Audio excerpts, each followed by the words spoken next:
Rúž alebo lesk na pery? Lesk na pery. Korektor alebo make-up? Korektor. Výrazné pery alebo oči? Pery. Húbka na make-up alebo štetec? Štetec. Matný look alebo glowy look? Matný. Krátke nechty alebo dlhé?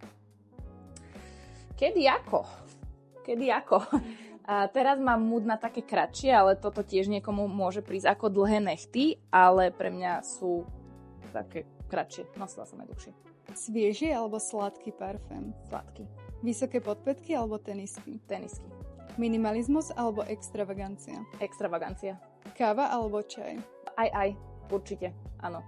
Seriál alebo film? Asi ani jedno.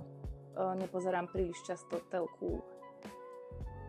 Ale dobre, kino kvôli tomu, že chodím rada do kina. Sladké alebo slané? Sladké. Leto alebo zima? Leto. 100krát leto. More alebo hory? More. Varenie alebo objednávanie jedla?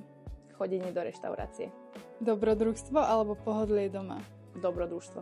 Spontánnosť alebo plánovanie? Niečo si vyžaduje plánovanie a niekedy je to dobrodružstvo a tá spontánnosť o mnoho lepšia, ako to, keď si človek niečo plánuje. Ranné vstávanie alebo ponocovanie? Ponocovanie. Party alebo chill doma? Za slobodná party, vo vzťahu určite chill doma.